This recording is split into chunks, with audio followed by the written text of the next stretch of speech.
Welcome back to Village G episode 3. And the Tigers signed Jack Flaherty to a 2-year, $35 million contract with an opt-out after 1 year. The first year worth $25 million.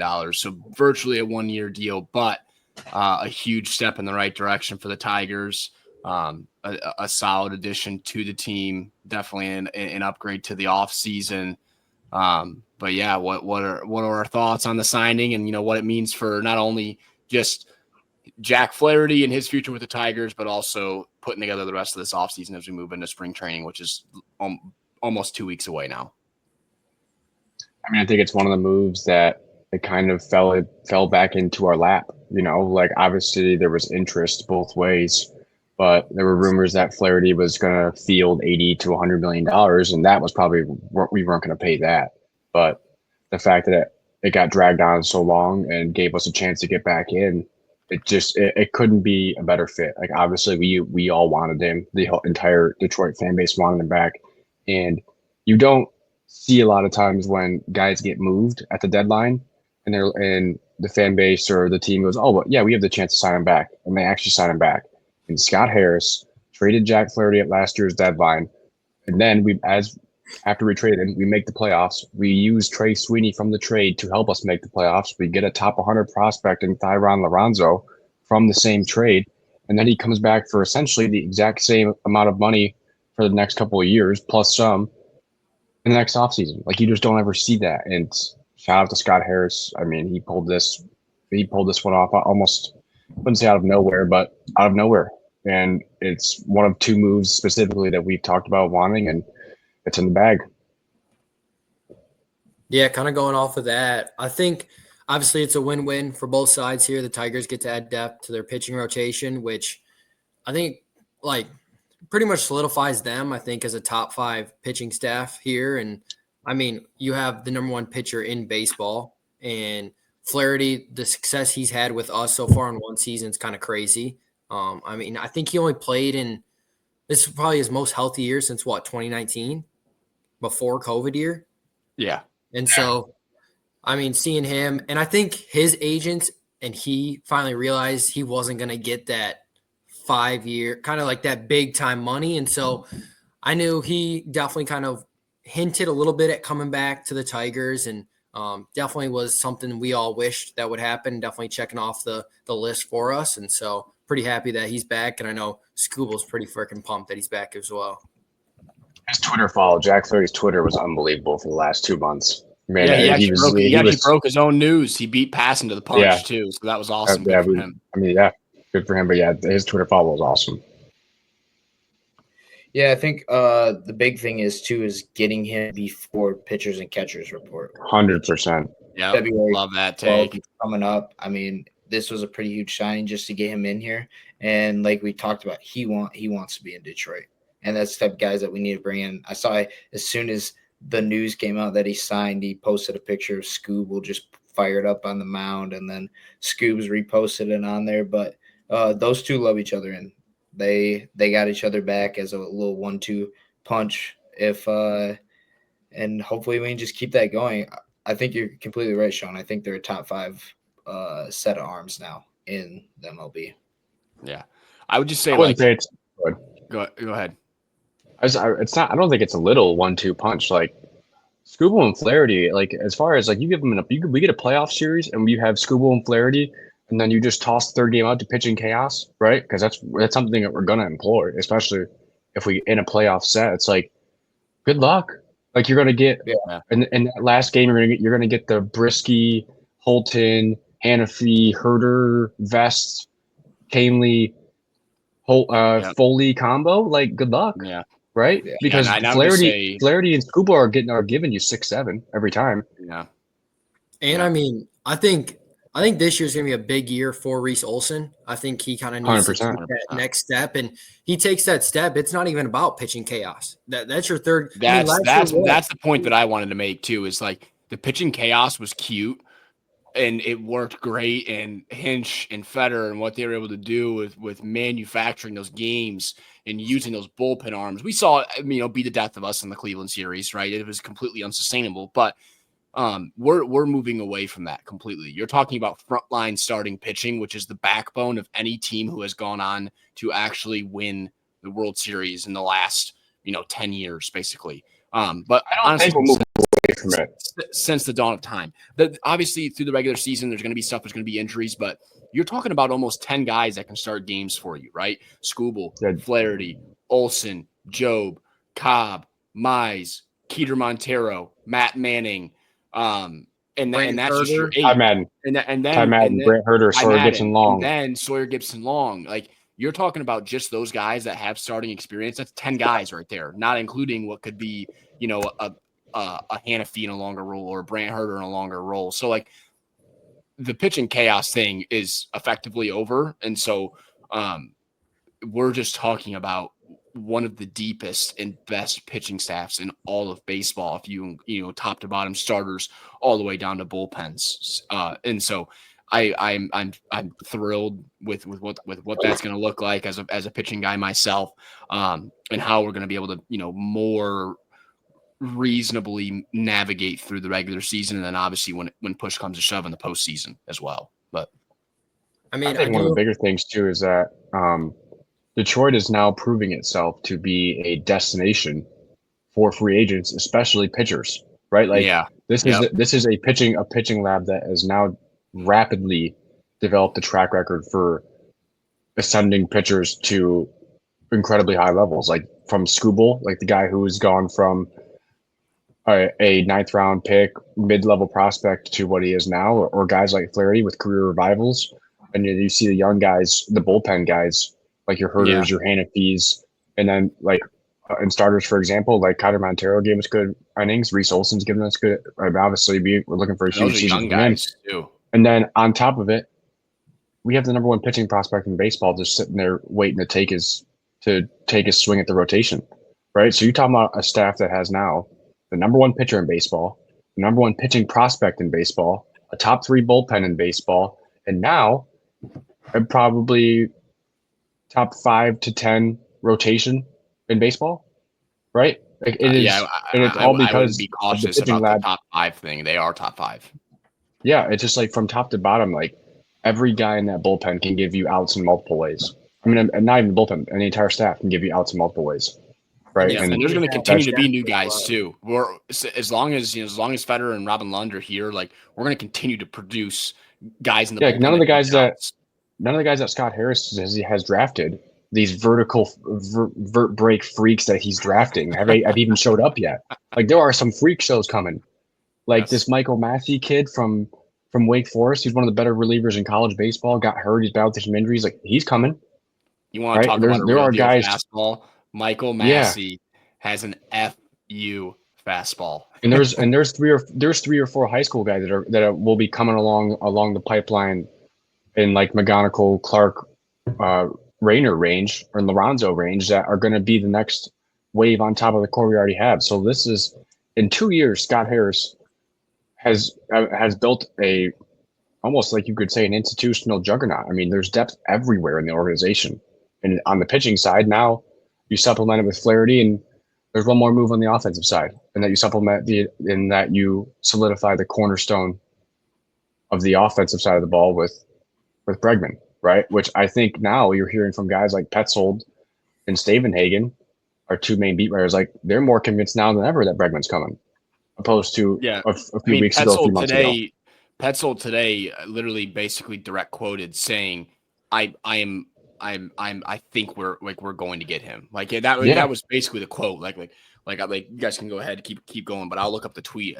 He basically what you in Stavehagen also, like the opportunity for the Tigers to sign him now is higher than it ever has been at any point during this entire offseason. It's like, why would you stop at these 4 moves that you made? Why would you stop at Cobb, Glaber, Canely, and Flaherty? Like, there's only one way to close it out, and that's to get Bregman. Like, I've heard people talk about, if they don't get Bregman, like, are they going to fall back to like a Randall Grichuk type guy, like a righty platoon bat? But it's like, no, it just makes too much sense for for Bregman to be the icing on the cake and round out this free agent class, right? You're already at the top. You've already gone to the top of the division in payroll.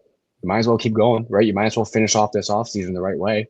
instead of kind of like leaving yourself middling at the 83 to 85 preseason win total, like why not put together the best team on paper in the division and be the division favorite and be a top 3 team in the American League on paper? Like you can do that. They are now, by the way, 17th in the league in payroll and number 1 in the AL Central in payroll. Yeah, and that's like that's what we've asked is to get into the top 15.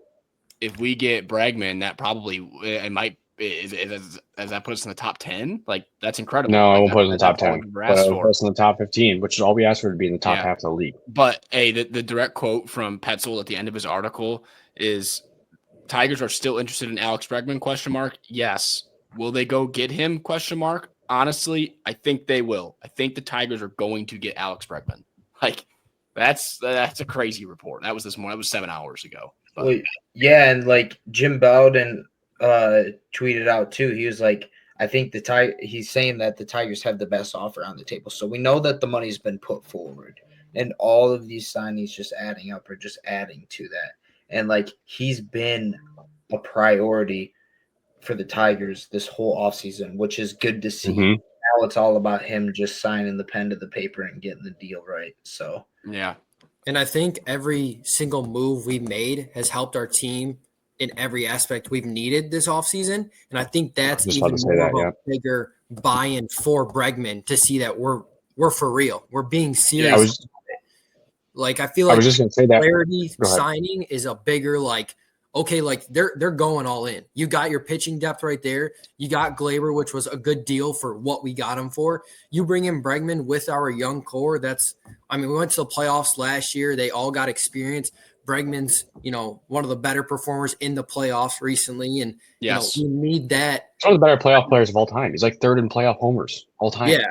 And we need that kind of we need that dude in, a young Riley Green's ear, getting Parker Meadows some, advice and stuff. And I feel like it like Seth said, it just makes too much sense. Like this is how our offseason is supposed to end. And, especially with that quote you brought up, with Evan saying that, like, I feel so good with where we're at with Bregman. And now it's just, when is he going to decide?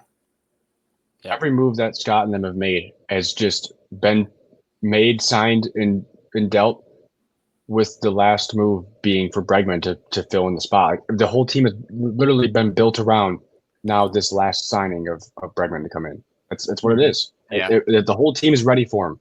Literally, it's all right there waiting for him to sign the check. And even the offer, hopefully that it is our offer that's been reported that's out as the highest offer. Like just all he's got to do is sign it. It's basically we built it for him to just take his place.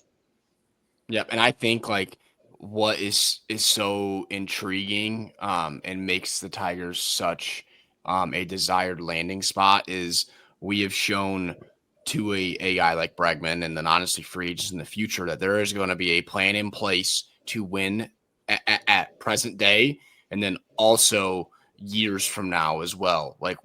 Yes, this year is going to be exciting, and especially if we get Bregman, it's going to be very exciting.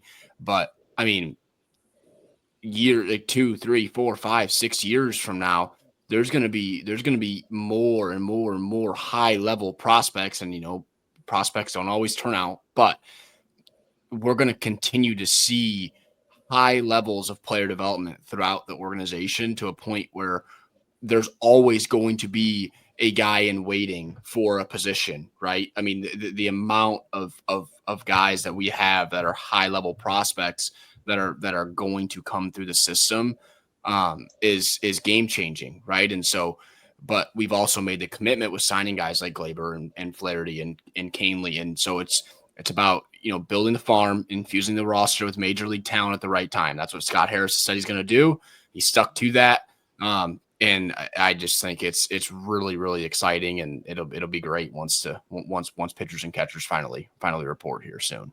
And I think that's like one of the biggest pitches for Bregman is obviously he wants to win now, but it's not like this season's do or die for the Tigers. Like we're one of the youngest teams in the MLB. We're only going to get better. It's not like, oh, this is the year we got to get everyone and hope that we win or else we're going to have to ship everyone out. Like Like you said, we're only at the 17th for MLB payroll. We got one of the youngest teams out. If he signs a 5 to 6 years, within 3 years, like all those young guys are going to be juggernauts for us. And that's exactly what we need him for, is being that consistent hitter that he has been and having that experience come up in the playoffs for us.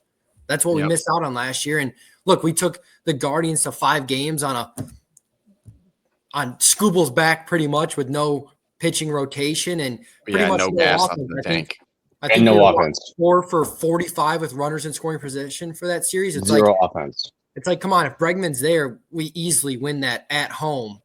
And Flaherty too. If we have another starting and pitcher. Glaber. The bullpen doesn't burn out the way it did. And I think that's going a little unnoticed too, is how good Glaber did in the postseason too. Like he showed up, he had some good. He's performed many times in the postseason. Yeah, every time the Yankees got into the playoffs, he hit. Yeah, and we've already talked about him and the way that I think he's going to be able to develop and play for us, and finally getting out of the dumpster fire that is the Yankees player development system. So I mean, I think he's going to fly under the radar, and the way that he's going to be able to hit left-handed pitching for our team and kind of revitalize our lineup against left-handers is going to be huge for us. But anything else on Tigers before we pivot? And like I said, hopefully, our next episode we're reacting to a Bregman signing, or we have to maybe we fire an emergency pod too, which definitely would be warranted for him signing finally. But anything else on the Tigers before we pivot? Yeah, just a quick question. Last thing. Go ahead, Sean. Kind of, what do you think Torque's going to do? Obviously, it's been said that we're looking for the top. I saw him. He's out there playing in Arizona State's alumni softball game, hitting beer league homers. I mean, buddy, you better sharpen your shit up, or that's where you're going to be. Like straight up, like you're going to get traded. Like you're going to get moved. This team's going to move on from you, and like he's going to need to do. He's going to need to do well in if he doesn't have a good spring training, he's done. I don't think he makes it out of spring. Like Scott Harris has told him, he said him literally from his opening press conference, he needs to have a huge offseason and not a big spring. If he doesn't have a big spring, which, it's a lot of pressure, but hey, you did it to yourself, dude, right? He has to go off in the spring.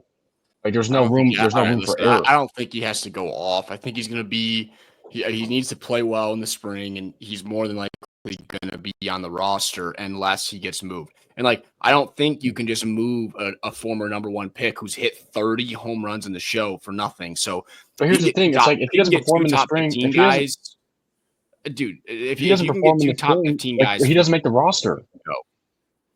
Yeah, if he doesn't perform in the spring, there's no spot for him. If he comes out and hits like shit, there is no spot for him on this roster. Like Malloy's better than him.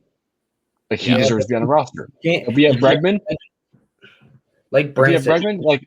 and Malloy and Glaber and Ibanez, those guys are better than him right now. He hit 30 bombs, dude. A year and a half ago, he hit 30 bombs in the show. I understand that, but this team is clearly moving on from they are putting the roster on paper as if he's not there. So if he doesn't prove a reason to be there, he's gone.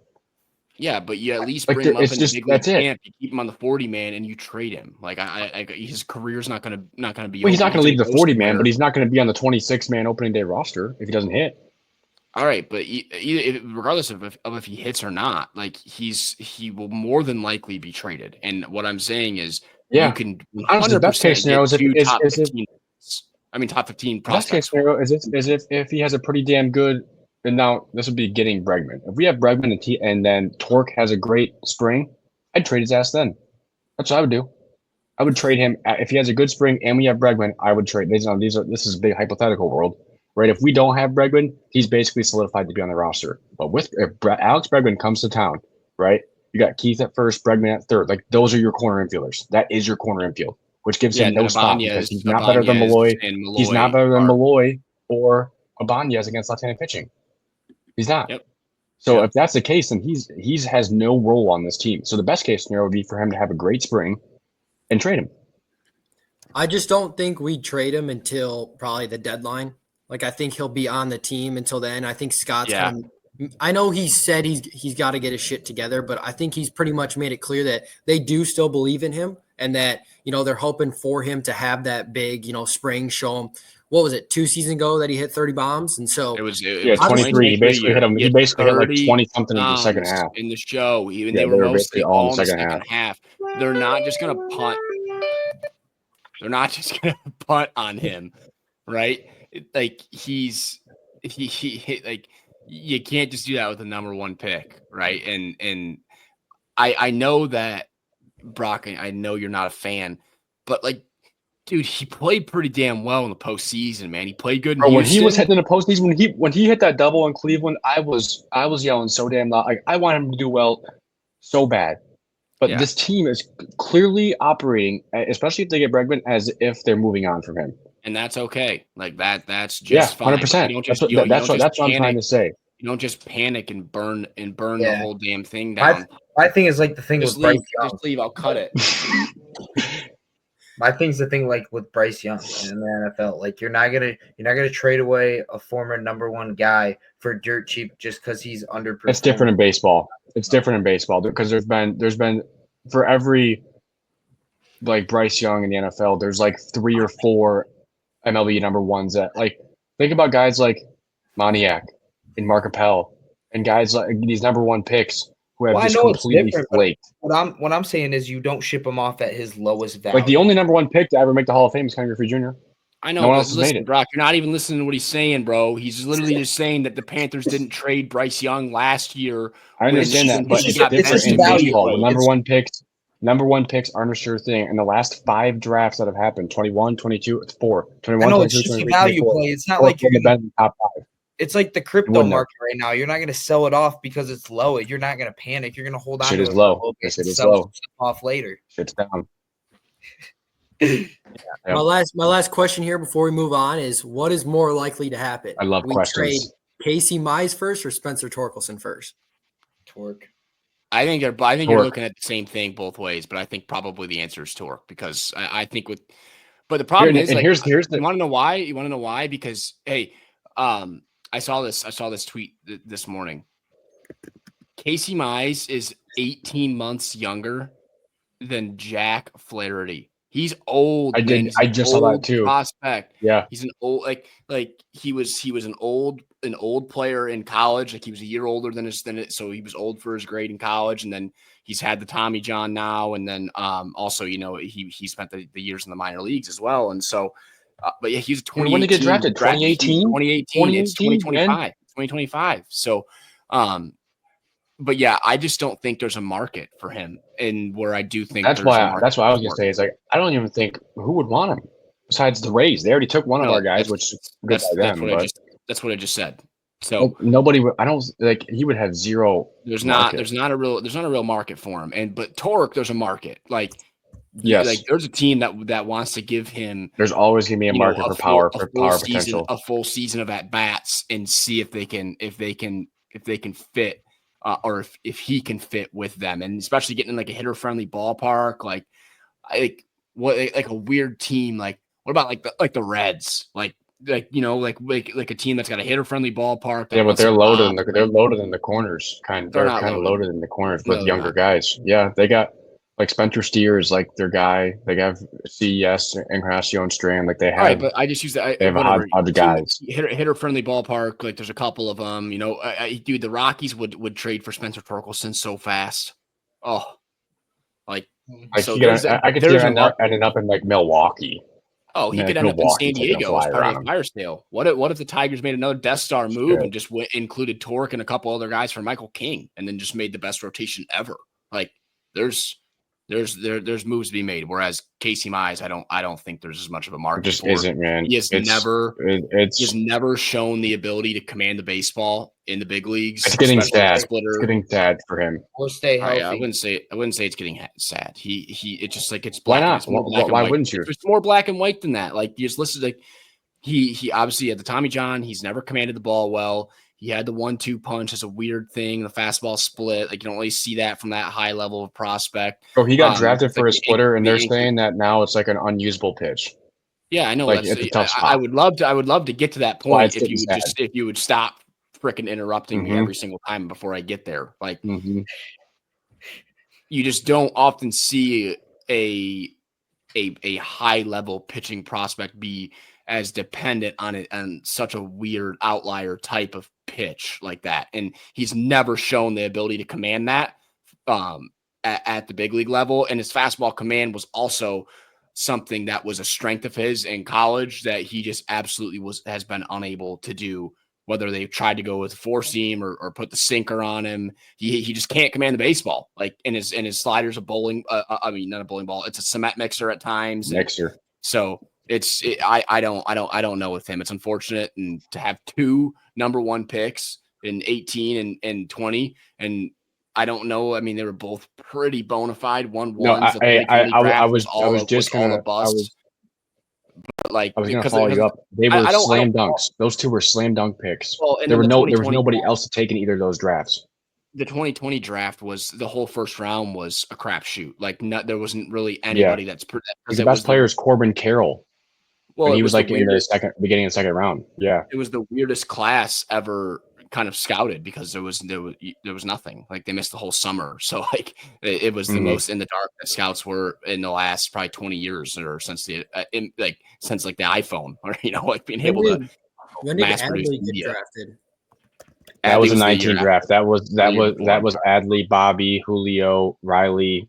I didn't know if that was we just had the number 1 pick in the wrong freaking drafts, which is unfortunate. Yeah. But here's the thing: the fact that we're at. Can you imagine if this team had Bobby Witt or Adley Rutschman? But then we wouldn't have Riley, and I love Riley. I know, dude. He's so much fun to watch.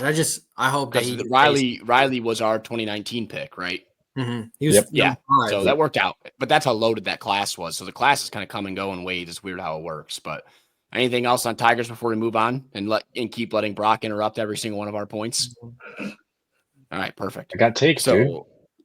Oh man, the Pistons are an absolute barn burner right now. 128, 129 with 33 seconds left. Hopefully we get a win, and then we'll pivot to them. But we'll start with we're going to go to Pistons right now, but I want to let this game finish. So just obviously with the NBA, and probably one of the if not the single craziest trade in the history of American professional sports, with Luka Doncic getting moved to the Lakers at the almost midnight hour. What was it, 2 nights ago now? It was after midnight, yeah. Absolutely unbelievable move. I unfortunately was already in bed, needed to get up early the next morning for work, and so I saw it all like 6:45 in the morning the next day, and was just like, what in the hell just happened? What a crazy move, and so many moving pieces, and so many people hidden in the dark, and the more details are coming out about it, about how many people just simply didn't know. But Sean, I'll pivot to you. You're more in the mix with the NBA stuff. What I guess my question would be is this the most shocking move that we've seen in the NBA? And I mean, since the century mark, like the last 25 years, it's such a shocking move that you can't even have like an NFL comp to it, an MLB comp to it. Oh my God. I've seen those stupid tweets from the NFL, like trying to compare it. They're so dumb. That's the dumbest tweet ever. But you literally can't comp any of this sport. And like to kind of just like say what the trade was. So Lakers got Luka, Maxey Kleber, Markieff Morris, I believe. And then Mavs got 8, Anthony Davis, Max Christie, 1 first-round pick. Let me say that again. 1 first-round pick. 2029. And then the Jazz got Jalen Hood-Schifino and 2 second-round picks. So, like, you're looking at this. Luka was Rookie of the Year. Every year he's been in the league, he's been on the All-NBA team. He carried the Mavs to the NBA Finals last year. And the Mavs just shipped his ass off for Anthony Day-to-Day Davis, a young Max Christie, and shout out Max Christie. Yeah, Spartan legend there. Actually, he's not a Spartan legend, but Sparty there. And what baffles me the most is 1 first-round pick in 2029. De'Aaron Fox just went for 3 picks in 3 seconds. 3 first rounds in 3 seconds. Mikal Bridges went for 5 firsts. Like, what are we talking about? I just can't even when I first saw it, I texted in the group chat. Brock was only up, I believe, and it was just me and Sean. I think it took. I was saying to somebody else. I think it probably took 20 minutes for us to finally be like, "Oh shit, this is real." Because Shams tweeted, and then he tweeted again that it wasn't hacked, but it was like, "No, this guy's still in. He just keeps going." and then ESPN finally did it, and we were like, holy shit, like this might be real. Like once like the main account started posting and everyone was like, what did it for me actually is I had McAfee's tweets notifications on, and he has Shams on the show all the time, and he posted a picture of him on FaceTime with him. Yeah, I'm like, oh my god, this actually happened. This actually happened. He had to tweet that he didn't get hacked, and people still didn't believe him. That's what I'm saying. And that's what I'm saying is that me and Sean were still probably for 10 minutes after he even tweeted that. Like, is this actually even real? Like, there's no way.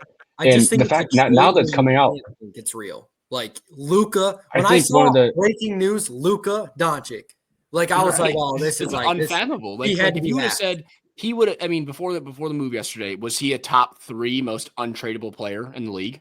Yeah, it's like Shea, Joker, Wemby, him, and like Tatum.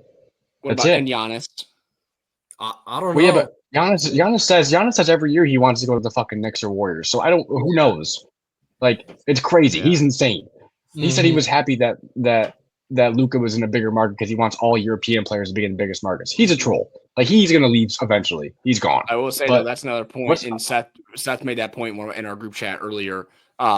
But that's a pivot for another topic, just as far as how good of a move this is for the Lakers. But keep going. One of the crazier reports to come out today is that the Jazz, who were involved in the trade, like they are a piece of the trade, knew nothing. Danny Ainge, GM, by the way, Boston Celtics legend, hates the Lakers. He knew nothing. They knew all they knew was that Trae Young just killed us. Oh my god, he just straight up killed us. Oh, I hate him so much. Oh my god, he just absolutely eviscerated us. Hey, Trae Young will be in the All-Star game though, right? He just dribbled around for like 20 seconds and then just did a spin move and hit and threw that thing in the air. 1.6 seconds. Hey, we'll see Trae Young in the All-Star game now, right, Luce? No, he won't be there, unfortunately. No, he won't be there. But Cade will be there. There's going to be about 2 seconds left, and we'll get to advance the ball. But that was unbelievable. Wait, that wasn't a 3 though. That was a 2. No, it was a 2. They'll fix it. But so who knows? Maybe Cade will just drill one, and we'll call it good. Seth, you got anything on this trade? Yeah, back to the Luka point. Like I saw, like a lot of people, like Stephen A. was saying that.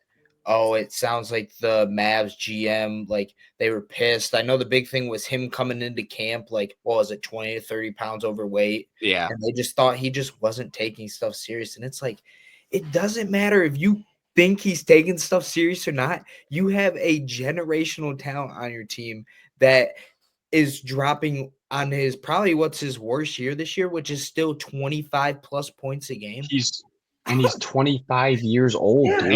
And he's not even in the prime of his career yet. Yeah, apparently they gave him 2 weeks off because he kept straining his calf because he was too fat, so that they made him take 2 weeks off to try to get his weight down. All this weight, you were asking if like it's the biggest shocker. This is the biggest shocking trade in NBA history because this has never happened before. No player of this caliber has ever been traded for anything ever, right? And he got traded for essentially a bag of balls. Oh, what a terrible pass! Oh man, they tried to run a backdoor lob play to try and tie it. They should have ripped a 3 ball, man. What are we doing? Pistons lose 132 to 130. What the hell? And it pisses me off because they're just looking for something to blame it on to get him out of there because they're not doing what he says. Guess what? He's not doing what you say, but there's about 1,000 other guys in the NBA that are even worse that are going to be drama queens and head problems for you. And Luka's not one of those guys. You can put it any way you want with the weight problems or what. It's just the front owners for the Mavs just being too sold on themselves and too good to put their egos down and aside for a second, knowing that they have one of the best players in the NBA. The tinfoil with the owners is that apparently they've been wanting to move to Vegas, so they're trying to like tank the team. Like they could say they're gonna win now, and then they're gonna tank the team in a couple of years and try to get it to Vegas. That's the tinfoil. They're trying to move Dallas to Vegas. Yeah, they've been wanting to go to Vegas. This new ownership wants to go to Vegas. So then maybe they win now. Right, but then they tank the team and then they go to Vegas because they're just tanking. So why wouldn't they just launch expansion in Seattle and Vegas? I don't know, man.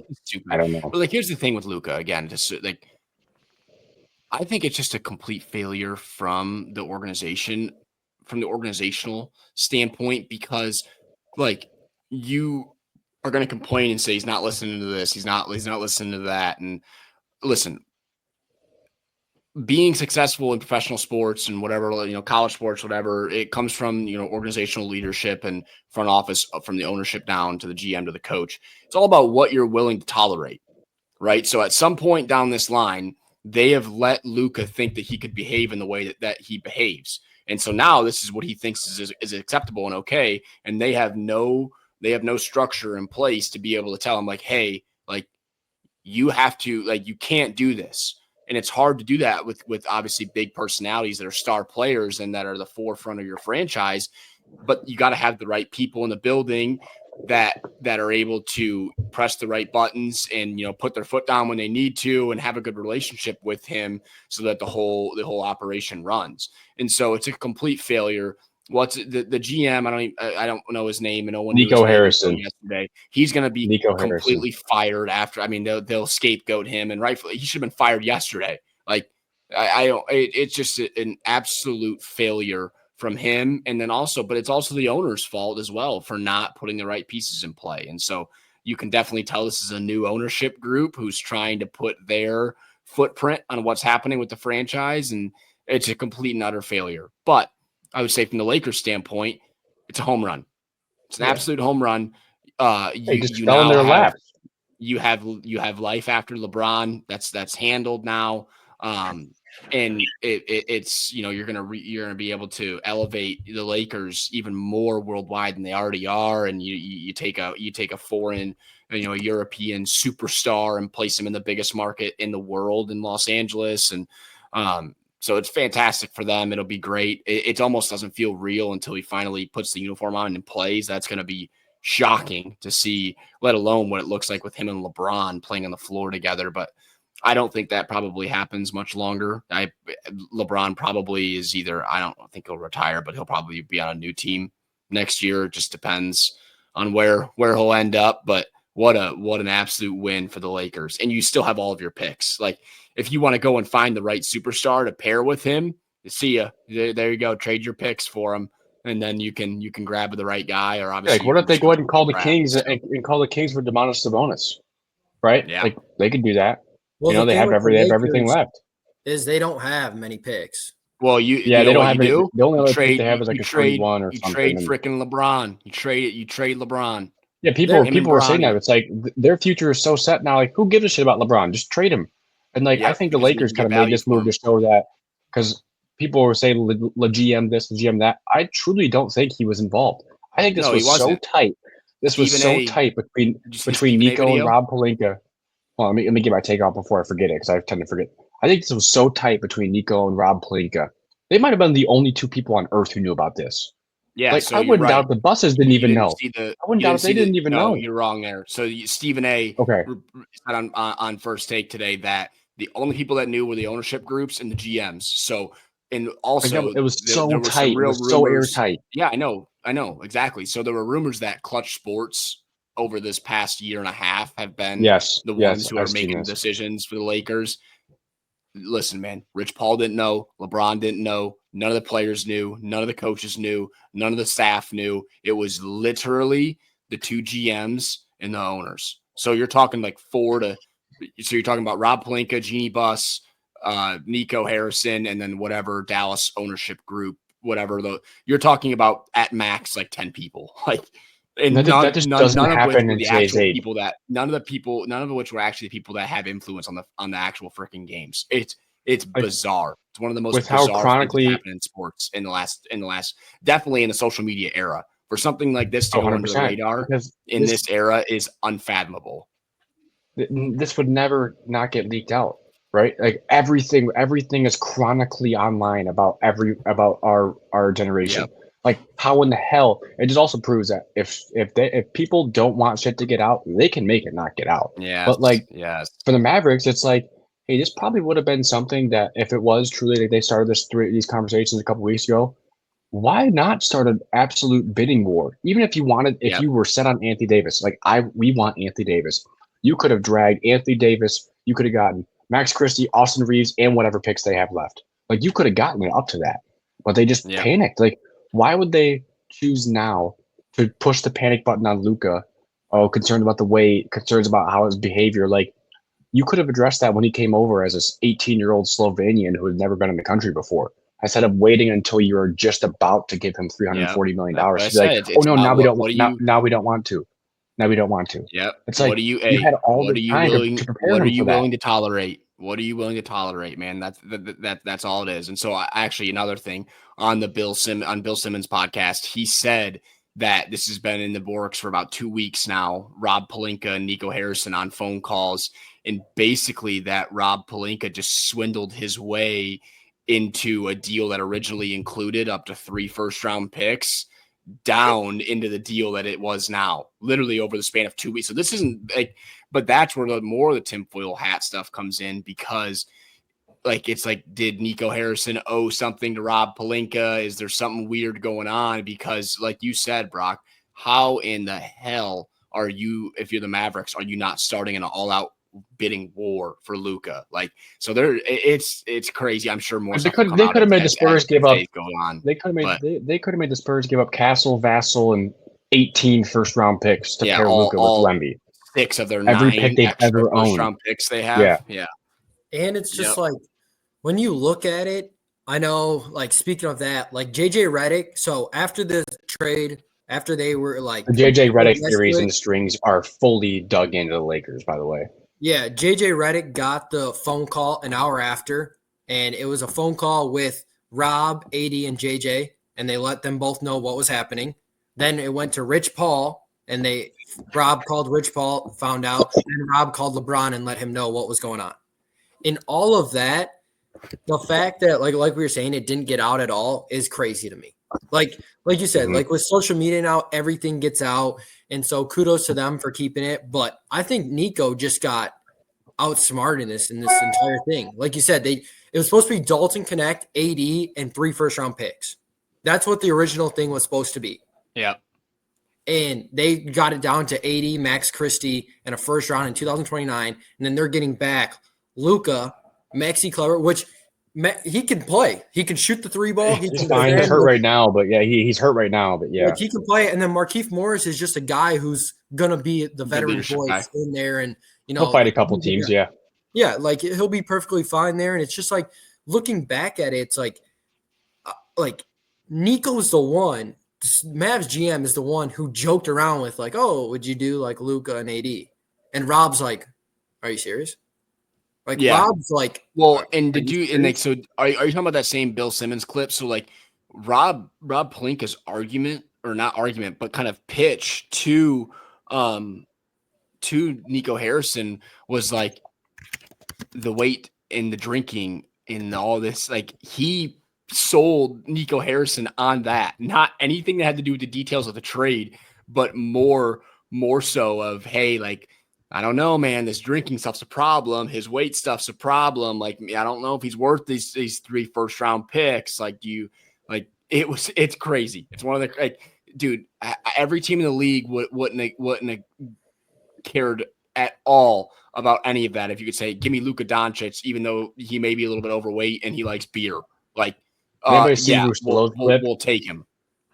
Yeah, about the same. I don't care if he's smoking cigs, he's dribbling the ball down the court. I'd still give him the supermax. Like, that's how 29 other dude, it was so funny. 29 other teams outside of Dallas think of Luka. You don't care if he's dribbling the beer, if he's dribbling the ball while bonging a beer, ripping a dart, and then pulls up from half court. I'd still give him the supermax. That's the thing I don't get about this deal is, how are you not sitting there as a GM and, okay, you have this one deal, but how are you not calling up every single team in the league and going, hey, the Lakers are offering. How are you not like in Sham's pocket? Oh yeah, how are you not in everybody's ear saying, hey, we're thinking. You could have brought Woj out of retirement with this shit. Hey, send us a different deal. Send us another deal. Let's see what you would pay for Luka. And here's a Lakers offer. What will you offer? No, but there was on part of my take today. Big Cat asks, he goes, "Did Woj know? Did I think he's out of it. Like I think he's they were out. like, wouldn't it have been so funny if like Woj just threw eyeballs like over the Shams post just to dunk on Shams one more time and be like, yeah, I knew this the whole time. Because I think 100% he's known You from think the he second up that there first just phone call was made. just in Bonnie Land up there in St. Bonaventure? He's in just sitting in his Bonnieland up in his office. suite. He's probably in the freaking Zoom call while they're talking about the trade. Like he's just He was in the only there. person outside of the Lakers and the Mavs Yes, he organizations was that the knew. only guy that knew. I would love if he came out and be like, "Yeah, I had the scoop on this a month ago." Oh man! I mean, he's definitely still got like ears in there, and definitely that's what I'm knows- He's saying, got every dude. connection. He was He's the still best. got. All Hey, he did, his phone didn't change. He's still got the same phone. all he did once Shams got in the mix is just dunk on Shams. That's all he did. And so I don't know who. Maybe he was in the mix, but So big for Shams. This is a big week for Shams. big week for him. So Pistons lost 132 to 130. I mean, still playing well. Cade getting the nod as an all-star, and I was shocked that they weren't in on the trade for Luka. I'm assuming they will be in on one of these next moves that they're made. Looks like Lonzo Ball might happen, as us taking on that salary being the majority of that deal, maybe throwing a second round pick, but still playing good ball. I would love to see them, continue to play well and go on a run and get to that 6th seed. Season at this point is already a resounding success.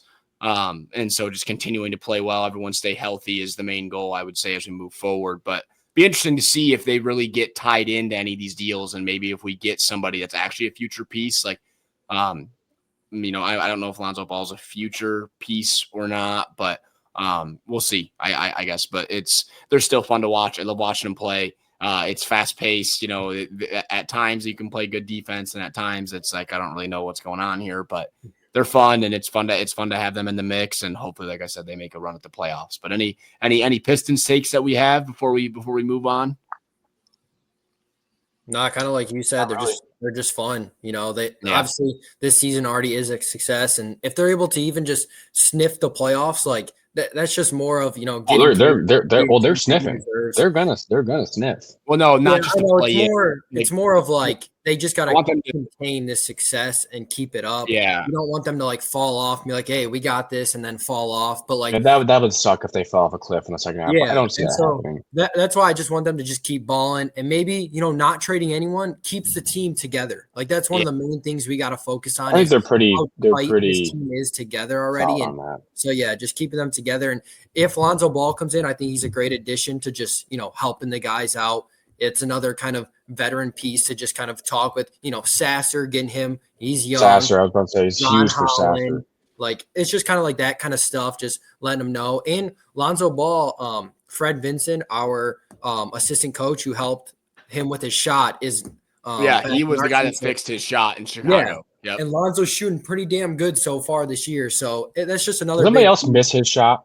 Somebody else miss his shot from Chino Hills when he used to sling that bitch from the other year. Yeah, that shit was so cold. That was so cold, man. I'd be at high school practice being like, Lonzo, shoot that bitch from the side. And at UCLA, I missed his shot. Yeah, he was. That was funny with the little throw, just slinging it, slinging it. It was so good. Yeah, I think the most interesting, if we were to target someone, I've heard is probably Cam Thomas, as far as a target for us.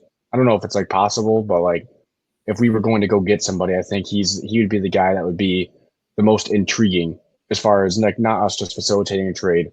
If we actually be aggressive to go to get somebody, I think Cam Thomas would be someone, because we tried to sign him a couple of years ago when he was hitting free agency. I think the odds of that happening probably aren't too high, just because we're gonna have way too. I don't think so either. Yeah. I think the realistic part is probably could see us helping possibly the Pelicans out. Either if that's us possibly getting Brandon Ingram, I don't know if that's the case, or just helping them out, facilitate a trade. That could be us getting some picks back too. Got to remember, we don't have our first round pick as of right now. And so be able to just, maybe get some picks back. This draft class is pretty loaded. So, being able to find some pieces, just continue building for the future. And we already got our foundation. Obviously it's kind of seemed like Cade's taken that step so far. Jalen Duren's starting to take that step. Isaiah Stewart, I don't know what's going on with him. I mean, he might get. I love him. He's a might Piston be for life. rejected from NBA. He's a Piston. He's a Piston for could end life. up throwing He hand can soon. never leave. If he can There's never no leave. team. He's There's never no allowed other to team leave. that would even take. There's no other team that would even take him. Yeah. He's a borderline convicted felon, but he's our convicted felon. Yeah. Okay. He's I not wish going anywhere. Bogdanovich still, man. Oh, yeah. He was my favorite Piston last year, bro. Yeah, just running around with that bald head, just throwing up threes. Hey, he could shoot. He was a Long PRA gun. machine on He Prize could shoot Picks. it, though. Yeah, he could. Long gun. Oh, I love Blaha. I love it. But to move forward, the Red Wings are since December 28th the best team in the NHL. It's been a ton of fun. Saw Patrick Kane lay a dude out last night. I mean, we're talking about Patrick Kane. He's a forward. He just lays a guy out. We get the puck, 37 pass years old. it, and shoot and score. So they're playing hard. They're playing fast. And like I said, they have the best record in the NHL since December 28th. So I'll kick it to you hockey boys. What's the deal with these Red Wings? How good are they? They're legit, dude. They got the top wild card spot right now, and they're even a point out of getting the top 3 seed in their own division. And so, if you told me this when we had our bald-headed coach or that started off the year, there's no shot. The fact that they're 14-4-1 with our new coach, they've completely turned it around. It's just been it completely boosted them up, and they just swept the road trip that they had. They had the Oilers, Calgary, and Canucks, who are all fighting. The Oilers are one of the top teams in the NHL. They have Connor McDavid, and then Calgary's pretty good, and Canucks are right where we were, and we just swept that series. That's a pretty big road trip for us, and we go out to Seattle. I would say a communist sweep. Yeah, for real. And we go out to Seattle and go to Kraken, I think, tomorrow. And so that's another big game. We get that. And let's say, I think it's the Hurricane, or no, it's Ottawa that's in front of us. If they lose, we win. We're in that top 3 in our division. So Unbelievable. I'm more proud and happier for Larkin. I mean, Larkin's put his body on the line for the Wings over and over, and just wanting him to get to the playoffs with the Wings is definitely something I know every Wings fan wants to watch. Yeah. I mean, he's been balling. I would. Oh, you go. I would love to see LCA in a playoff series for the Wings. They haven't had it yet. They will blow the roof off of that place, That's dude. crazy. Have they seriously not had a playoff game there yet? Mm-mm. No. The only playoff game was Holy 19, crap, the Blake Griffin team, when he tried to come out on one leg and play and died on the court, essentially. He's never the same after – Blake Griffin was never the same after that game. Let's go back to hockey. Griffin. But yeah, I mean the big one was the Oilers game. I mean, Larkin having 1 goal and then another one in the shootout, and then he was 24 out of 39 on faceoffs, which is unreal. He's the first Red Wing since the Yzerman to win 24 plus faceoffs. And I saw that faceoff stat. That's crazy. Look at you with the puck stats. Let's go. And then Lyon has been playing his ass off, dude. Yes, he has 45 saves between on the pipes. The Oilers is insane. Getting shot at 47 times is insane. Stopping 47 of them is insane. But this team in the back-to-back games versus the Oilers and Kings went down 2-0 in the first period, and then proceeded to score 5 unanswered, and then versus the Kings, and then 2 unanswered versus the Oilers, and then win it in OT. So, which is a 4-point swing. I mean, they could have had 0 points going down 2 goals early in both of those games. And so, like you said, Sean, McClellan's got these boys playing good, 14-4-1 right now. And they talked to Larkin about it, and he was like, on the bench, you can notice it right away. There's a different energy. There's a different feel in the locker room and how we prepare for games. He says it starts there. You see the results in the wins and the losses. And that coming from a veteran guy like that, saying that he's seeing this shift and change in energy from just this coaching change, shows you why they're playing such good hockey right now. So McClellan just got straight aura. He's got straight aura just dripping off of the bench. He does. Yeah. How do you think this Lalonde asshole feels watching all these games in Cancun? Like a scumbag? He's gotta be hate watching the shit out of these games. Listen, He's gotta be man, hoping they like, lose He doesn't every care. time. We got Okay, his no. money. Listen, He'll be hired funny, again. That's how but hockey works. Listen, I'll tell you what though, he's probably beat up. Like that is not a He was such a good cone, place to dude. be. Cone head. I know, but like, dude, you don't just get over that. Like you see the team that you were coaching. I'm saying, bro. He's have like, he hate watching the shit out of these that, games. dude. Well, a team that went from good that at the end of the year to when you were coaching it, then they went bad, and now all of a sudden we have another coach and they're good again. So like, yeah, like knowing that you were the we- problem, like he's sitting there, like whatever, he might be sipping on his margarita, but he's like, damn, like you know he's watching the games. Like, can you give this McClellan guy a contract yet, or what? Like, what are we doing here? I think we already did. When does this guy get his contract? We already gave him really? one when we signed him. I think know. we signed him. I mean, you can best deal. believe that you can best believe that. I don't, regardless of what's happened or not happened. Yeah, he's with us next year. They better pay him sooner. His ass gonna get a job somewhere else. And you can kind of just see how good some of our younger guys. Lucas Raymond is having. He's been on a heater. Yeah, he's playing unreal. DeBrinket's been unreal pretty much last year. Dude, the team has good players. Like, yeah. They're good players on our team. And ever since we got the new coach, our power play, I want to say, is almost first in the league since we got him. We've been scoring at such a high rate on the power play. And that's awesome. One thing that I will say that's completely changed is watching the Wings go down 2-0 against the Oilers. I was like, oh, this game's over. Like, they're not coming back. It's 2-0 already in the first. Like, that's how the old team responded. Like, they just packed it in. Like, we'd be lucky. It'd probably be like, okay, we'll score here and there, 5-2, finish.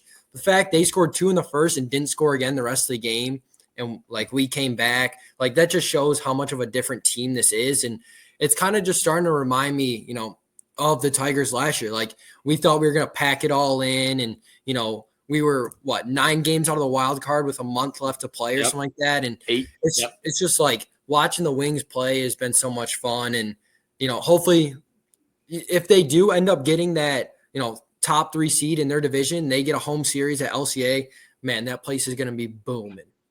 Yeah, it's going to be electric, man. Hockeytown be back. So much puss is going to be thrown on the ice, dude. So much puss. Yeah, I think that like the teams, like now that we've seen all these teams, come out of the gutter, like these teams like can embody like the toughness of the city. Like it's super cool to watch, and I think the players buy into it, and it's a blast to watch these teams, like, with the Tigers and their story, the Red Wings, their story, the Pistons now bringing it out of the ashes, and obviously the Lions. Like, just, I think we all can relate to that so much as, being, Detroiters, and like just the resiliency from the teams. It resonates with all of the people in Michigan. So, the people of Detroit have been knocked down and having to pick themselves back up over and over again. So the teams doing that is, all of them seemingly at the same time, kind of, along with the upbringing of the city as in itself has been super cool to see. But any other Red Wings takes before we pivot? I just want to see them get in. I think hockey is one of those sports where you get in, you're playing hot. There's not much you can do, and it's kind of like the Panthers. I think 2 years ago they were the last seed and they got all the way to the finals. It's just like if you're hot and you're playing good puck, dude, like there's nothing that can really beat you there.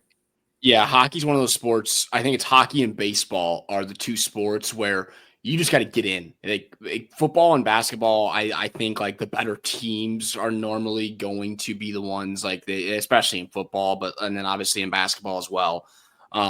But in hockey and in baseball, man, all you got to do is get in. And so it's a double-edged sword. We've seen it in baseball. Yeah, it's like one goalie pitches a shutout changes the whole series, right? Yeah. And then one or two starting pitchers get hot, changes the whole series. Yeah, and like Sean said with the power play, like when I watch hockey is mostly playoff hockey, and like all you ever hear it's power play. It's like, so the fact that the Red Wings are playing so well, the power play is probably a direct correlator outside of how hard they're playing on defense and just in general. But if you can score goals on power play, that's like the recipe to winning in the biggest games. And so, I mean, you can't just like, and then obviously killing power plays is the other stat that you hear. So can you score in your own power plays, and can you kill other teams' power plays? So 100%.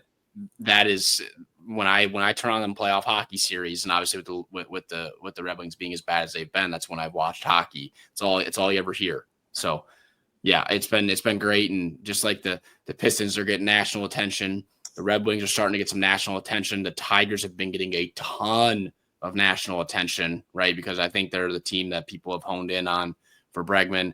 And then lastly, now, I mean, the Detroit Lions stay in the spotlight. We're going to continue to be in the limelight. Myles Garrett officially requested a trade this morning. I would say this doesn't need to be very long as far as the debate here, but there's plenty of offseason left, and I don't think a trade's going to happen right this second for Myles Garrett. But the discourse on Twitter today has been unbelievable from Lions fans and just how split they are on this move.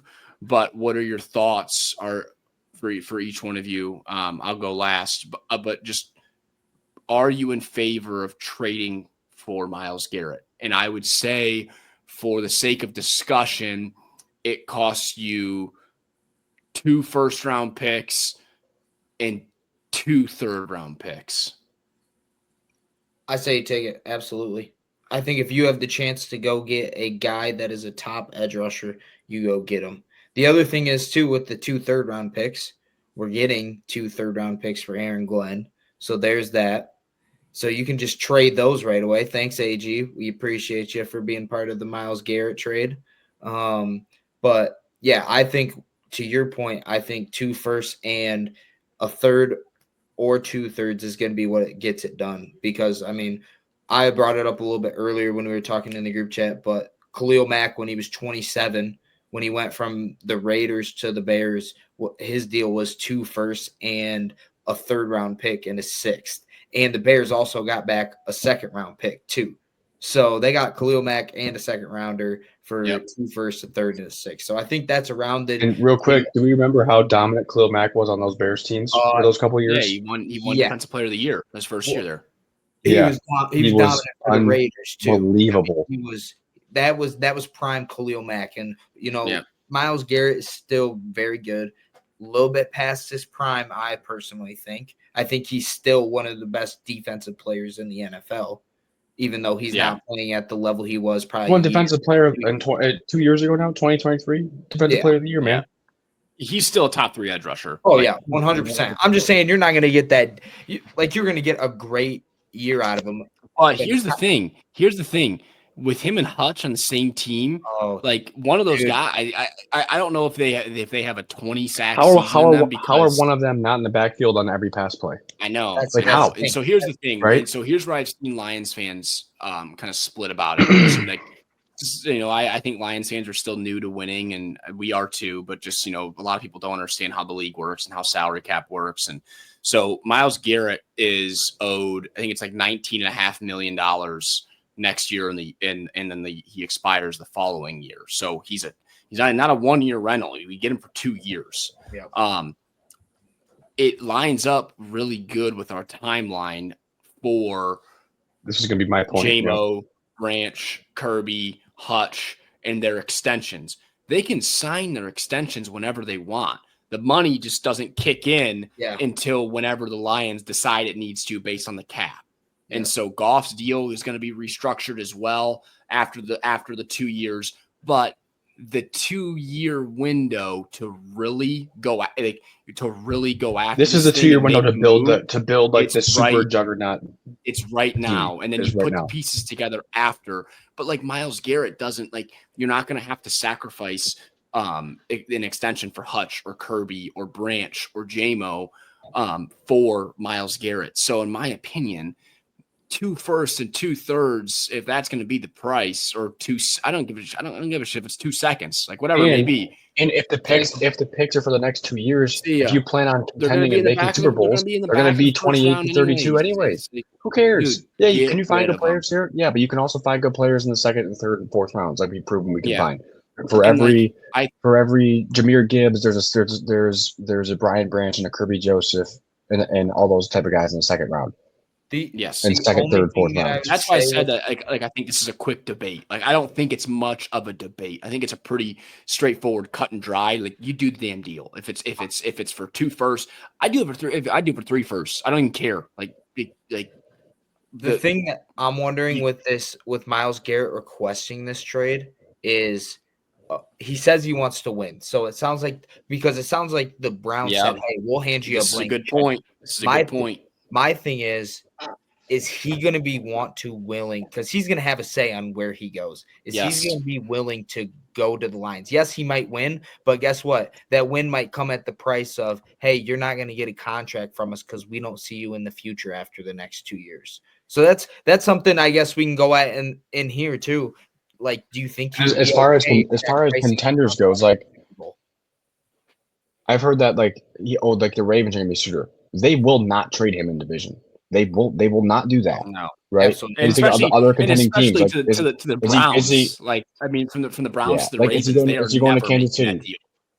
Is he going to Kansas City? Probably not. Is he going to Philly? Probably not. Doesn't Kansas fit in City their doesn't have window. the money I for mean, it. like who are your other big time contenders? Like we're talking like I've seen like a Washington, Yeah, Washington and Atlanta. Like, The teams that are linked to have right plenty now of are old the Lions, guys. Eagles, Falcons, and Commanders. Those are your 4 teams right now. Eagles aren't freaking trading. But that's just what they're saying. And they're So loaded on the D line. If the Eagles got him, that would be a massive problem. Rollins, I did think where you were going to go a little bit different. Like if him requesting a trade, and being picky about where he goes brings down his value, which I think it probably does. Oh yeah. So that's why I think there's no chance it goes for 3 first-round picks because he's now requested a trade and he only wants to go to a contender. And I would say who even cares about like whether if he truly wants to win, he's made his money, dog. He's not going to care about us not putting him up for an extension. There will be teams lining up to extend him if he wins the Super Bowl with us or after his 2 years with us. So it's a slam dunk to me. Yeah. And to go back to your point, Brant, so the first year is under 20 mil. The second year is 25 million. What I think is the Lions have that money. The cap's just going to keep going up and up. If anything, you talk to Goff, you reconstruct his deal just a little bit, that frees up money. And don't get me wrong, obviously, like Goff has deserved his money and stuff, but if Goff sees this as an opportunity to get Myles Garrett for the defense, he's 100% reconstructing. He's made his money. He's got plenty of money. If anything, I mean, you're going to sign back Branch getting his money, Kirby's getting his money, Hutch is getting his money. Laporta's there's not a big tight end market. It's not like that's not going to cost. There's also a franchise tag. There's also a franchise tag. Yeah, and J-Mo, if anything, you freaking franchise tag. J-Mo will definitely be playing on the franchise tag. You can go ahead and book that right now. But listen, franchise tag the shot of him. That's still not until like if we got Myles Garrett for this year and next year. J-Mo's not even up until that 5th year. If we pick up his 5th year option, which we would, so we wouldn't have to extend him. Yeah, that's why it makes so much sense is because it lines up with these guys that need extensions, and so for me, it's just an absolute slam dunk.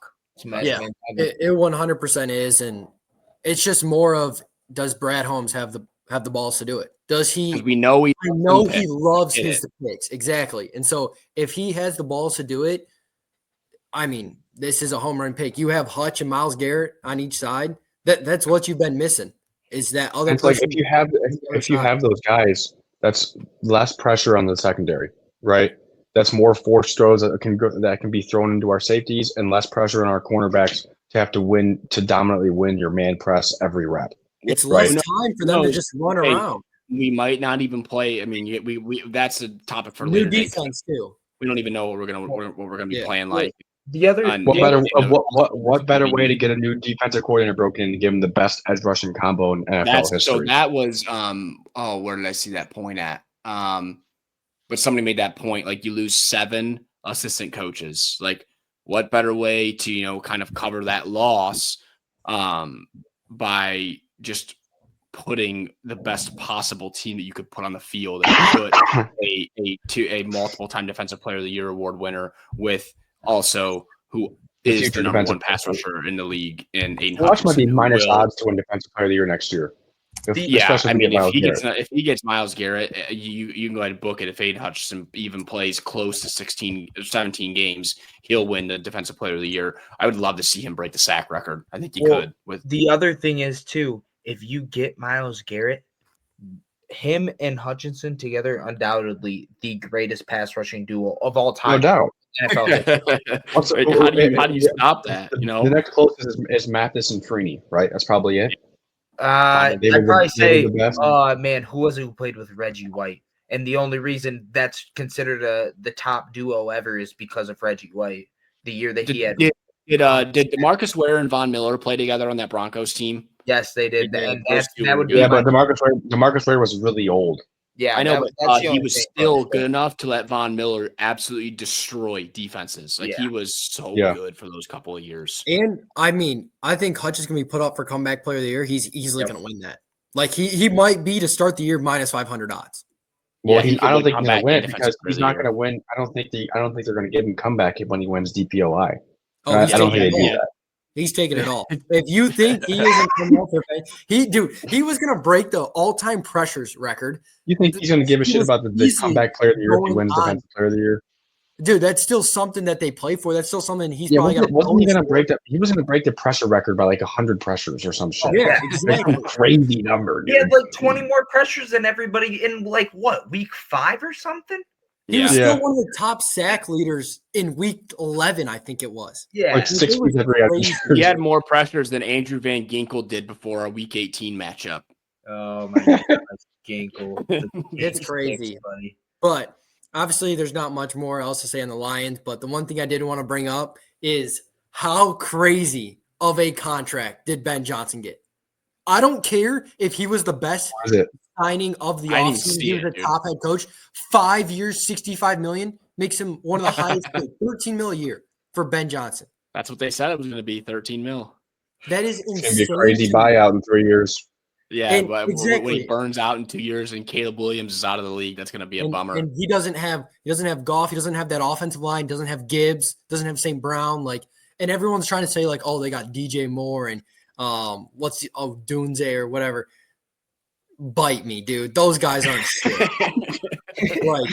Go kick some rocks, Chicago. Yeah, they're probably going to take a running back and another receiver in the draft too. Imagine they retool the offense. No, I think they might try, and I think they're going to try and get that LSU kid, Will Campbell, which is a smart move. They might have to trade up to get him. They picked 10. They might have to trade up to get him. They're probably going to take a running back too. I don't think they did very good.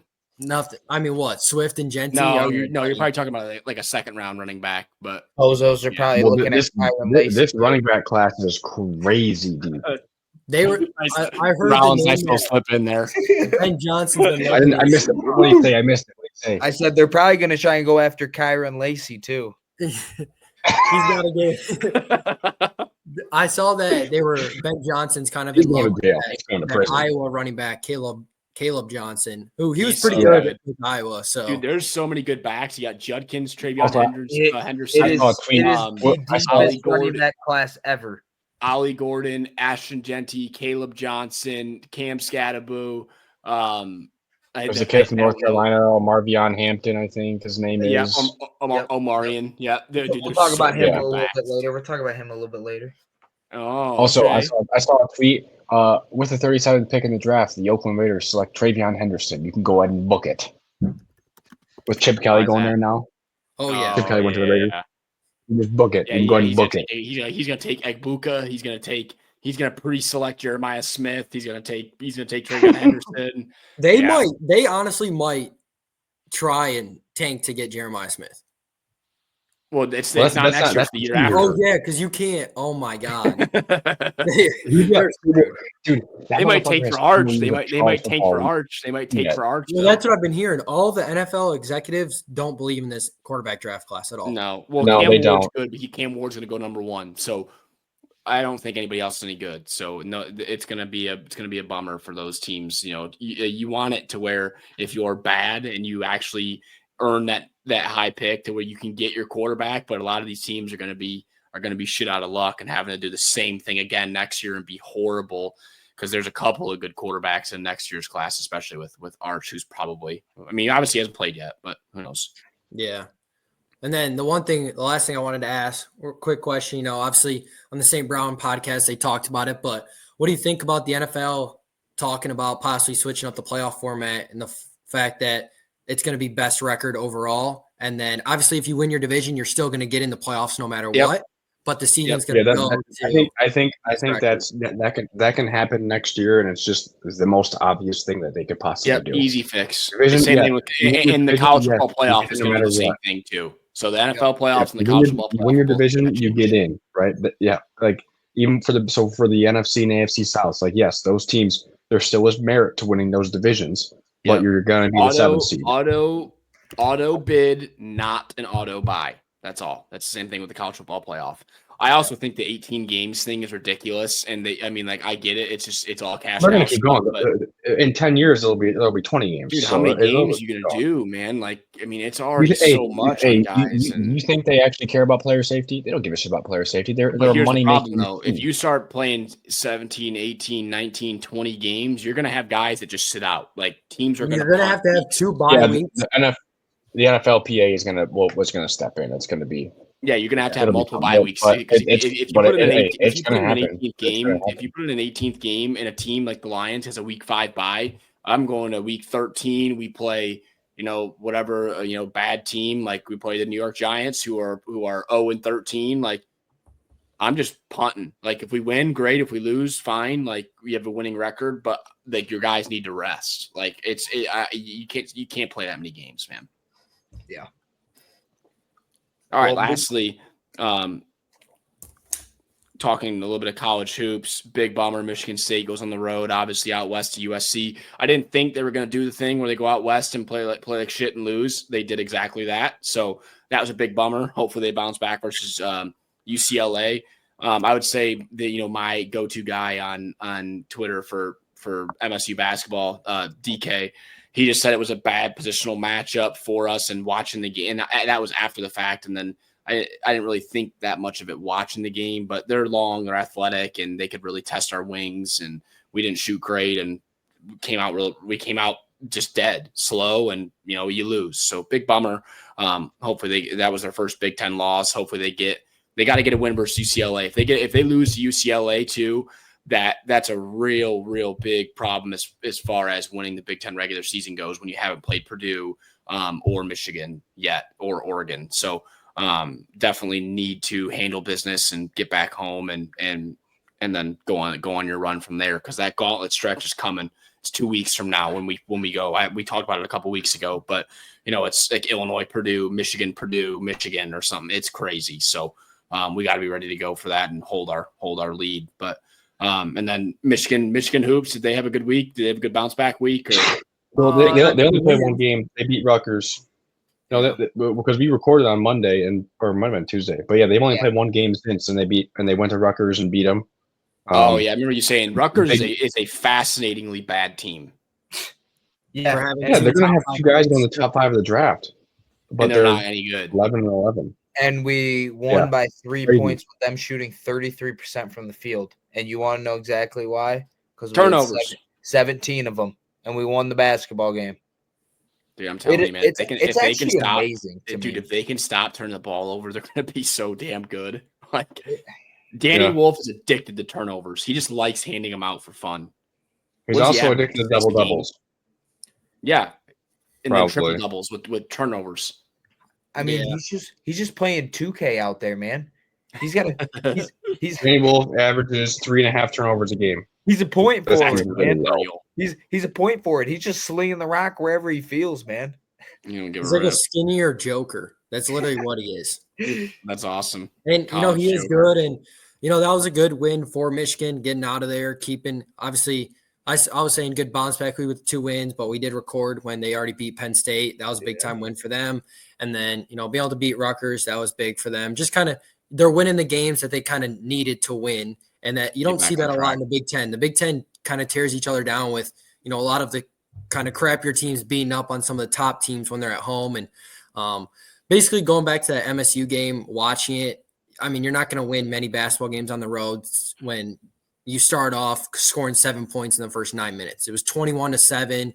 Then they cut the lead down to 5. And I'll give it to USC. Their game plan was pretty damn good against us. They went under every single ball screen. They basically just shrinked the paint for us, and every guy was in the paint for them because we couldn't shoot. They lagged off Cohen Carr, so he couldn't drive or anything. And Jeremy Fears has got to find a better way to score and be a present in that scoring facility. And then if Xavier Booker doesn't wake up anytime soon shooting the 3 ball, I think he's 1 for 26 in the last couple games. And yeah, it's been pretty bad there. But, I mean, I figured they were going to drop one of these West Coast games. And so as long as they win the UCLA one, then you come back home, take care of Oregon and Indiana. Then you got – I think you go on the road to Illinois and then back home with Purdue. And so MSU's just got to kind of steer the ship right now and hope that it doesn't crash.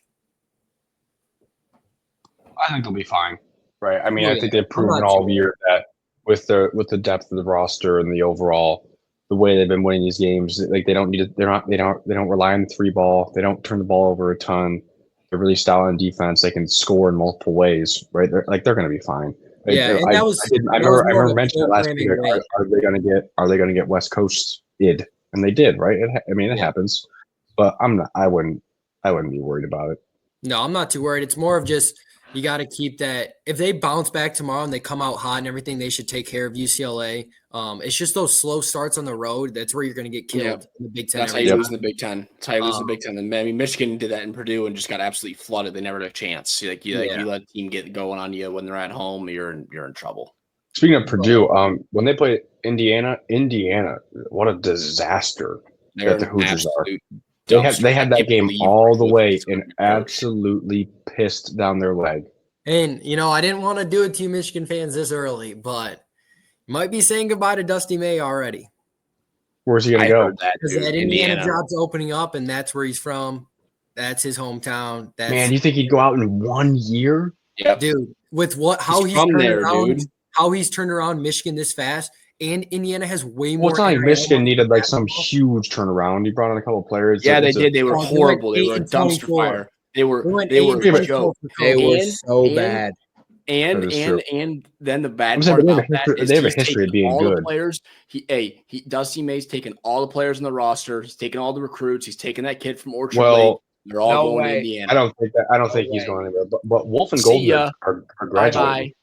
Okay, Wolf but even then, he's going. Wolf is only a junior. Oh, really? Well, he might go pro, right? Listen, he could. He's going to go pro. But even then, McKinney's going to Michigan State. Then, if he's not going to Michigan, shut up. No, if he doesn't stay with Michigan, he'll go out west because he still had UCLA and Elijah Albert, whatever his name is. What's his name? Arenas just committed to USC. So I still think Trey might stay at Michigan. That the hometown, that's his thing. But the kids are going to where the coach is, bro. He's going to Indiana. Watch out for Dusty in that Indiana job.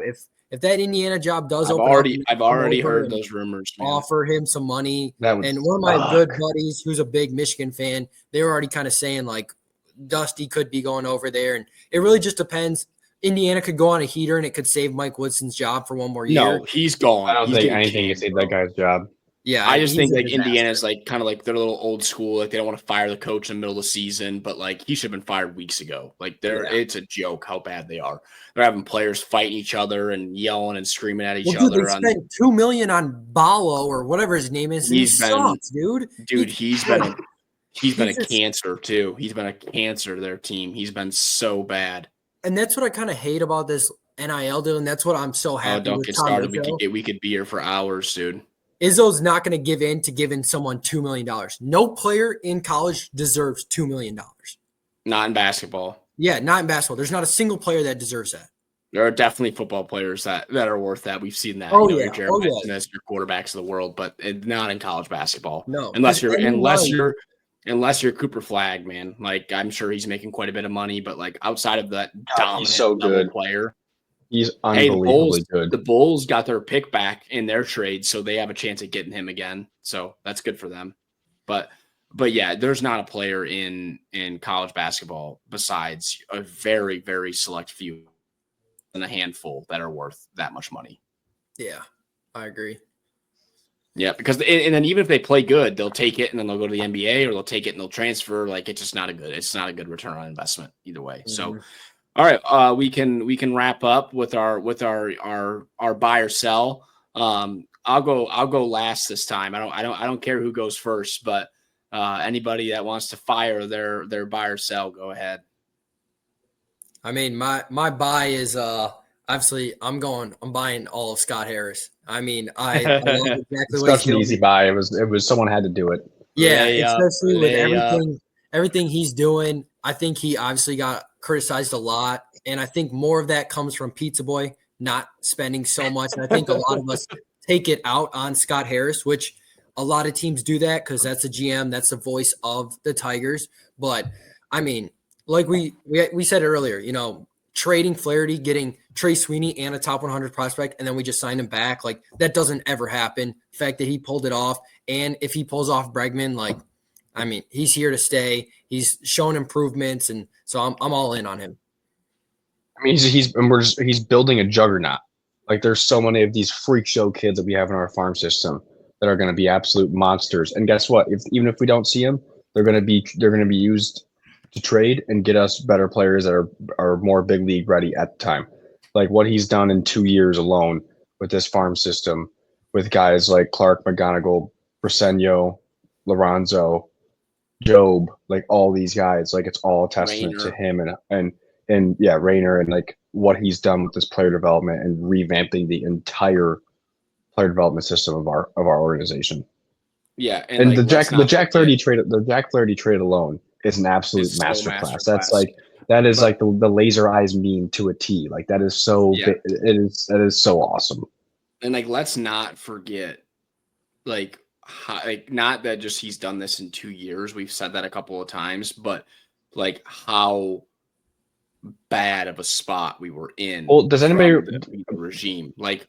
Does anybody remember who our last position player all-star was that we drafted and developed ourselves? Brandon Inch. Nope. It's before that. It's before that. It is oh man. It's another guy in the 2000s though, right? Yep. Is he kind of famous for us on that bad, or am I tripping here? No, it's not Mags. We got Mags for the White Sox. Oh, okay. Yeah, he was outfielder. Oh. No, I don't know. Was it Curtis Granderson? It was Curtis Granderson. Oh, that was our last drafted. That was our last drafted developed player from our system that was an all-star.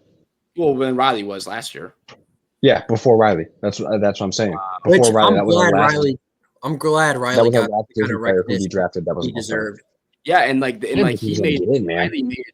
Riley made it in on vote to not just by the requirement of having a Tiger because Scooble was already in too. So that was awesome for him, man. That was great. He's still dark horse MVP.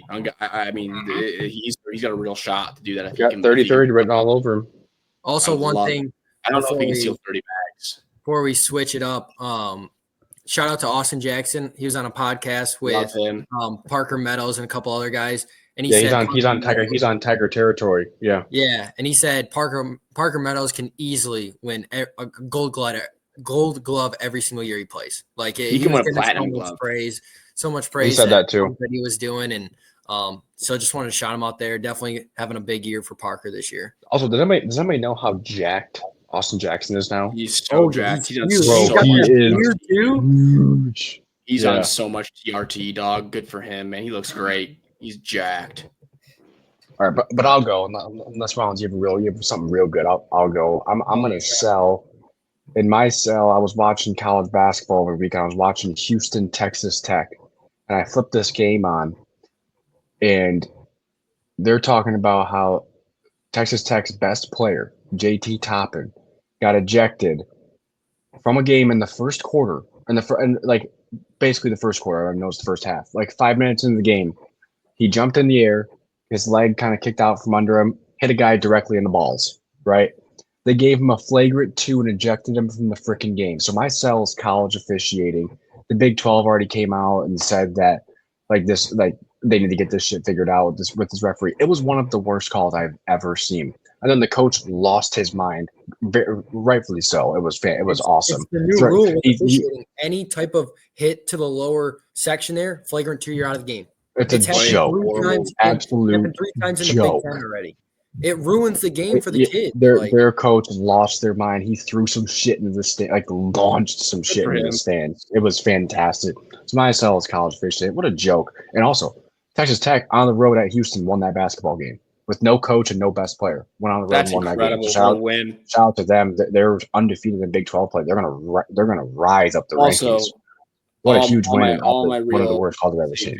No, it's always screw Texas Tech. Screw Matt Mooney. Oh. Go ahead, Rollins. And Jarrett Culver. I'm going to say my buy, and I already alluded to it, is Amarion Hampton. What a buy. How about us bringing him up before that, too? Wow. The more that I keep on watching this kid. You've been watching the tape? You've been watching the tape? Oh, yeah. We all play Dynasty. And, man, I love this kid. I think he's going to be an absolute steal for somebody. Because Genty's getting all the love, and this kid just runs downhill so hard. He kind of plays that David Montgomery kind of back. I know a lot of people are saying that they're thinking he might not have like the speed, but he still runs a 4.4. And the biggest thing with the running backs now is how can you pass block and how are you going to be out of the backfield? And he's like one of the best blockers from the running back position in this class. I still think Ashton Genty is going to be the best running back in this class, but I think Amarion Hampton's going to surprise a lot of people. Yeah, I've seen that Travion Henderson's also rising up a bunch of boards. They're saying that 3 running backs could go in the first round, which would be crazy. Scadaboo's getting a lot of love right now too, and then another one too that I really love is what's his name? I mean, how could Scadaboo not get love after what he does in that playoff game? Yes, well, the kid from Iowa. That's his name, right? Oh, Caleb Johnson. Caleb Johnson. Yes, he's more of a like a make you miss in space type of dude. He's kind of like Gibbs. Obviously, no one's ever going to be like Gibbs, but he can catch the ball very. He's a little bigger, no? He can run. Yeah, he's a little bigger. Yeah, he can break tackles too. He broke a lot of tackles this year. Those are 2 running backs that you need to be looking out for. Second round, third round that I think are going to be like impact guys that not a lot of people are looking at. I would say I wouldn't say it's either like a buy or a sell, but what are we doing here? The buy or sell? Pat Hoberg, rest in peace. I don't know if it's classified as a buy or a sell. I don't know which way it falls. But it was some negligence on his part, obviously being stupid, sharing a betting account with a professional poker player who was betting on baseball. And he unfortunately lost his job. But I guess to piggyback off of, I am selling bad officiating in memoriam of his perfect game in the 2023 World Series. I would sell MLB. Who gives a shit? You think he was gambling on the game he freaking pitched a perfect game on? I've seen so many screenshots. I have seen so many screenshots of who cares? He's the best umpire you have. I know. He's the best umpire. He is the best umpire in the league. They let Angel Hernandez hang around for an extra 15 years, even though he was abysmal and everybody knew he was horrible. Hey, it's a prime Thanos meme. We got rid of Angel Hernandez. What does it cost? Pat Hoberg. Doug, have you ever seen? I'm sure if you guys ever seen the Will Clark clip on his show on the Filter Burns, I love Will Clark. He had a bad at bat with Angel where Angel banged him, and they were out at the bar that night. And they had a day game the next day, and they're out at the bar, and Will Clark's there, and he sees Angel Hernandez over with some of the crew, and all Will Clark did, because him and Angel had gotten into it, and so Will Clark sent the table over a couple of beers. And then he said from that point on that Angel Hernandez, he said his strike zone was this big, and there was no strikes ever called for him. Dude, that's the same thing. And that's the same thing as insider information. I mean, that's inherently letting one guy it's even worse. profit. It's even worse than a bet. That's even worse.